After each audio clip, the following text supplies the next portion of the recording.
Hey everybody, this is Howard Fox, host of the Outdoor Adventure Series podcast, and I am literally out sitting in the middle of the desert on a beautiful piece of property, and this is an exciting continuation of the series with the great folks at Newberry Springs. I have been out there meeting great people, helping to celebrate the Centennial anniversary of Route 66, and also learning really the passion that the longtime residents, the folks who have had family here for generations, the hard work and persistence and really the feeling of love they have for this community and this area of the desert.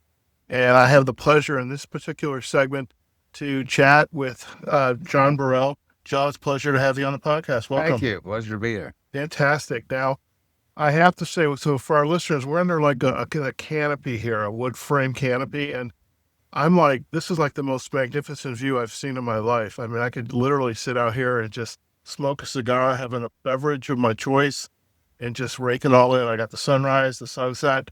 I don't have to leave. I could be self-contained here. Tell us a little bit about your background, because I know you have a lot of family history here. And what keeps you just motivated to come back again and again and to really help make this community, this vibrant area, attractive to visitors like me?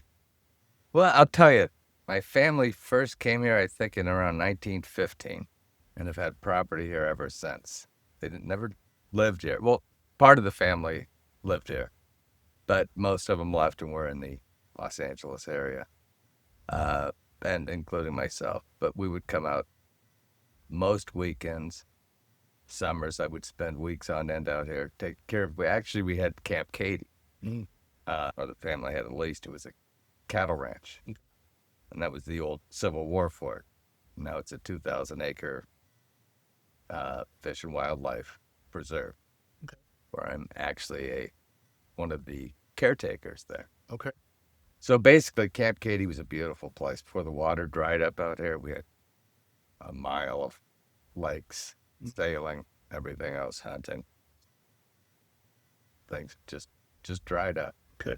Now, it looks like we're on a little bit of a hill slope, and Well, was there water like literally right down here? this area here would be called the Mojave River fan. You Okay. can't see where I'm pointing, but Okay. it's sort of all fans, and the river bed then would be directly behind it. Okay, gotcha. There was water just below us, and you can Okay. see over here the different colors of the clay, Right. where the water had over thousands of years. Mm-hmm. And there's a big fossil bed down here, Okay. Mannix fossil bed. So anyway, but this particular piece of property, you ask why we got it, was my actually great-grandparents had 5 sections out here. And he was a miner, a wildcatter, had a lot of oil wells, things like that. Actually drilled out here. Send you several of the old Love big it. rigs. Excellent. In fact, the biggest rig was right where you cross the railroad tracks over here. But of the 5 sections, so 5 separate square miles, they kept 1/4 of a section in the family. And gone from one member of the family to another, and I've sort of most recently bought out my brother. And I'm going to build out here like a glamping resort. I'm all for that. Ecotourism, Yeah. historical tourism, that type of thing.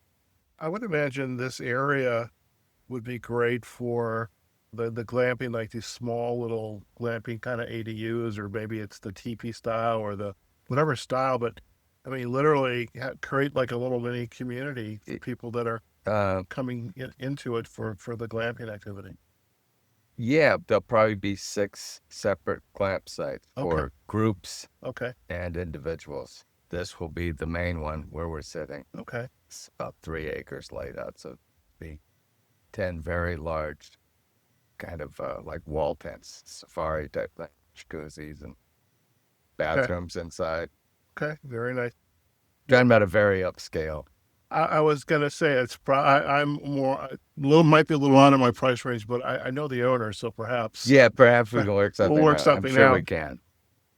As you start to develop this land, what is it important for you to ensure we're not coming in clearing things and building, but we're also really keeping the mystique of the land, its history intact, but helping people not only have a good time, a good experience, but also learn about what this land was all about. Well, the history of this particular piece of land is actually really interesting. One of the reasons the family's always had it. Okay. That's because the Mojave Trail, Right. starting back behind me, 130 miles of the Colorado River, Mm-hmm. follows all the way through the Mojave Preserve, Mojave Trails National Monument, is on the other side of this fence. That is BLM land on the other side of the fence at the bottom of my property. Okay.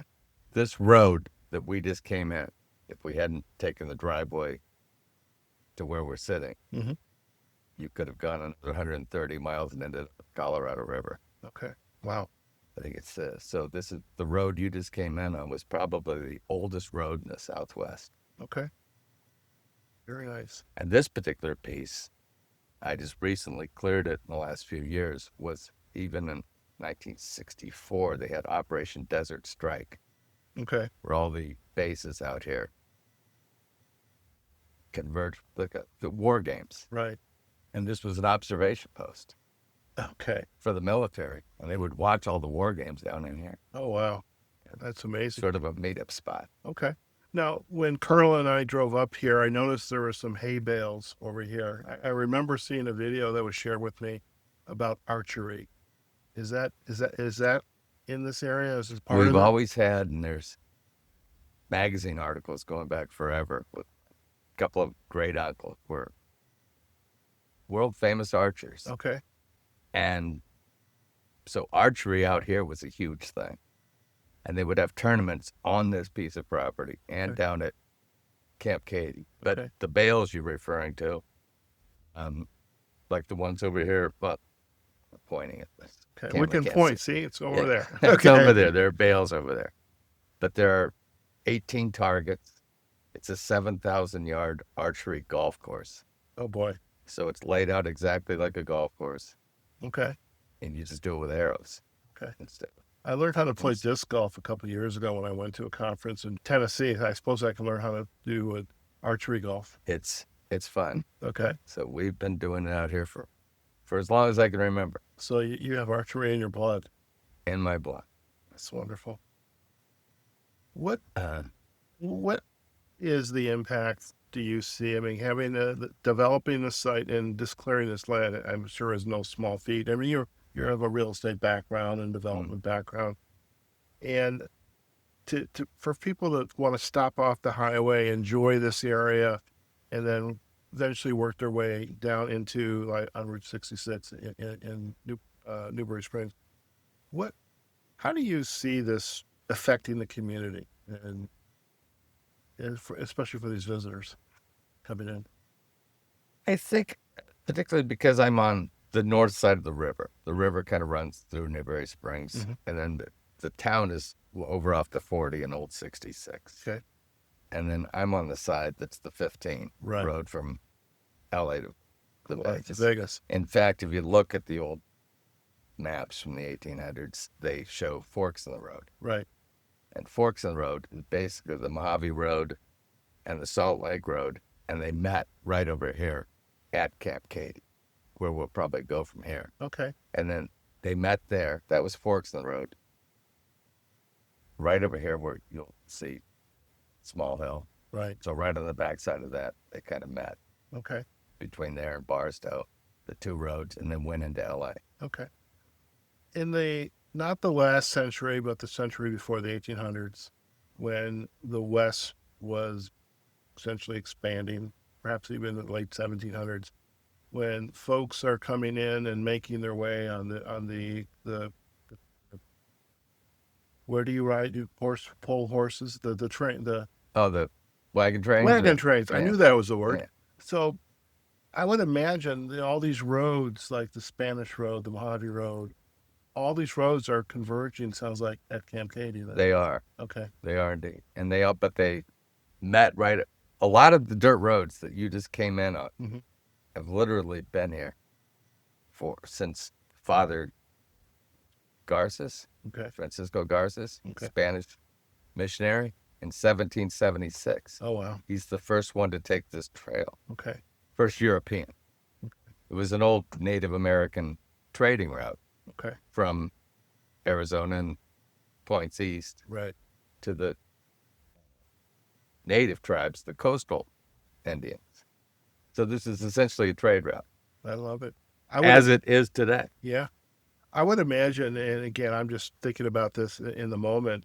I'd seen somebody yesterday had a drone in their home. I was thinking, I imagine if you took a drone, put it high enough, you literally are seeing all these roads kind of converging. Yes, you can. In fact, I have photos that I'll send you Okay. for this piece with with current maps overlaid with the maps from 1860. Well, that is very cool. See, I do my research and I'm seeding a little bit of stuff here, but this is good. This is good. As you look back at your journey professionally and coming back and living here and being a part and really having family history in this community, what would you hope to share with others who maybe they're looking for their next place to settle down? And why Newberry Springs? Why this area? It's beautiful. It's peaceful, quiet, friendly people everywhere you go. I've only been out here about 3 years full time, Right. kind of working on this. And I didn't know anybody. I mean, the family's been here forever, but the ranch was so big, it was separated Right. from the community. But when I came out here, I was just very warmly embraced by everyone. A lot of people out here I love it. have been from Orange County and Los Angeles. Yeah. It's not lost on me either that at night the stars must really pop out here. It is just gorgeous. I was dead. I can send you some pictures of head photographers out here for dark nights. I think this is a wonderful, as Carla and the Chamber of Commerce work to have more events out here, I could see having, if not, they're not already existing, these dark sky events with the Las Vegas Astronomical Society, Absolutely. the various counties and cities in Los Angeles.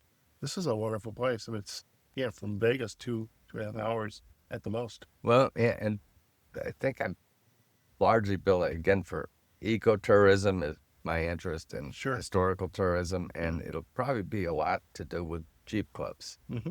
Not the razors, not people who want to go tear up the desert, real people who are trying to learn something. Sure. I love it. And that's my interest, is to keep the story alive. Besides keeping the story alive here and now, are there like a websites, perhaps you have a social site or a website, or are there places you recommend going to learn more about what you're doing or with this, what some of the efforts the community is involved with?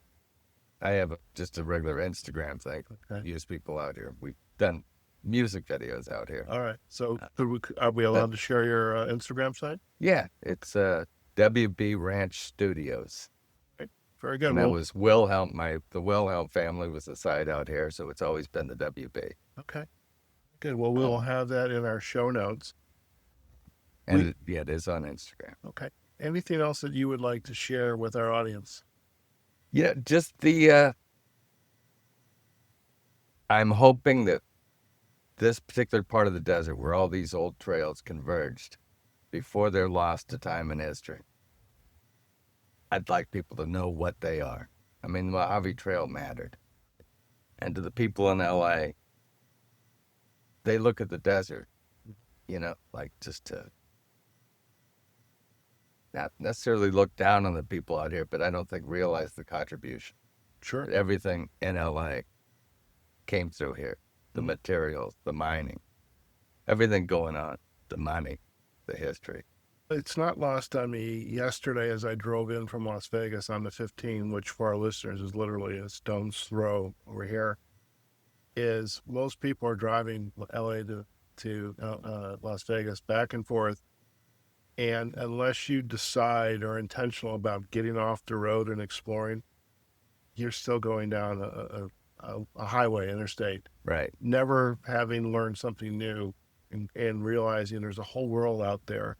And as you're sharing right now, is a whole world to explore and enjoy and appreciate. And I appreciate you sharing that story with us today. So thank you. Oh, thank you. All right. Anything else before we turn off? Back to the history of it, literally after Francisco Garces, it was Kit Carson, Jedediah Smith. I mean, they all came up this route. Okay. This was it. And it's documented. Okay. We'll have To Fort Cady. That's how it was established. We'll do some get some history going when we prepare the show notes and make sure not only are we just sharing the story and the audio, but also links if people want to learn more about the history of this area and the migration and the commerce and the convergence on Fort Cady. That definitely be very informative because there's people like me who are enthralled not only with the beauty but the history behind that goes along with that beauty. It mattered. It mattered. People were driving this road Mm-hmm. during our revolution. Yeah, it still matters. So listen, folks, I hope you enjoyed today's episode. It's so nice to be outside recording this. I'm getting a little vitamin D, and I'm very happy about that. But really, I hope you enjoy this episode with John Burrill. We're going to do some more exploring shortly. But until next time, just look for us on the Outdoor Adventure Series website, outdooradventureseries.com. Find us on Facebook and LinkedIn. The YouTube video will be up as well on the Outdoor Adventure Series page. And of course, listen to this podcast episode wherever you get your podcast from. And listen, come out here, explore. And this is going to be a ecotourism hotspot, glamping, high-end glamping. But hey, I know the owner, so all good things could come of that. But listen, hope you enjoyed today's episode, and we look forward to having you join us in the future. This is Howard, Outdoor Adventure Series podcast. Take care now. So what are we looking at here? This is the one monument for the first Fort Cady, which was right down here before they moved it upriver to where it's now the ranch houses. And what does that plaque say? Camp Cady was located in the Mojave Road, which connected Los Angeles to Albuquerque. Non-Indian travel on this and the nearby Salt Lake Road is set by Paiutes, Mojaves, and Chumaves defending their homeland. Check both roads. Camp Cady was established by U.S. Dragoons in 1860. The main building was a stout mud redoubt. Improved camp structures were built a half-mile west in 1868 or 68. After peace was achieved, the military withdrew in 1871. This protection provided by Camp Cady enabled travelers, merchandise, and mail using both roads to boost California's economy and growth. Plaque placed by the State Department of Parks and Recreation in cooperation with Billy Holcomb, chapter of the Clampus State Department of Fish and Game, Mojave River Valley Museum, and Daggett Historical Society. May 1st, 1994. Wow. Very nice. You just wanted to see if I could read. Yeah, that was it. Absolutely gorgeous out here. John, let me stop for a second. What are we looking at right now? What's significance? We're on the Mojave Trail down as it entered the Camp Cady property. We're south and west of where we were earlier, where I showed you where the road came out of the Mojave riverbed. And then we stopped another spot, and I told you we're dropped down and lower here at Ironwood. And then from Ironwood, it came right through here, through this gate, straight down there. What's significant about this gate? This is the Mojave Trail went through here. Okay. So the Mojave Trail was here first. And then when the ranchers came in, they said, okay, we'll use this road.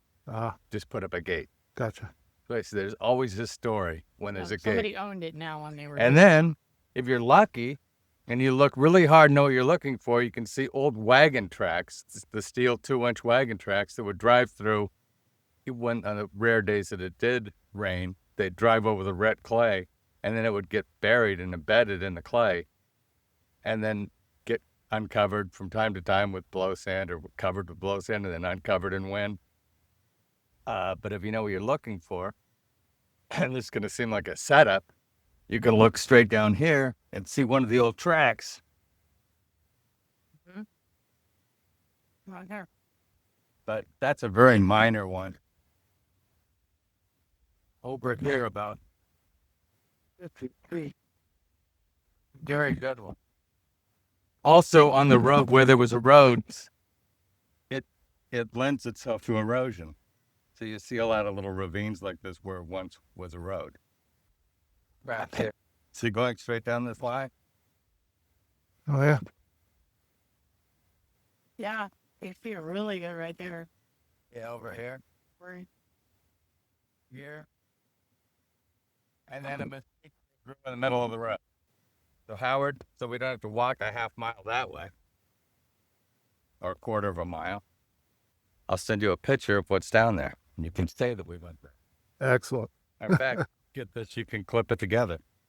All right, we've got another quarter of a mile. We'll walk down. I'll show you the last old redoubt from Camp Cady. Excellent. Thank Great. you. Ready? Ready. Let's go. Let's go.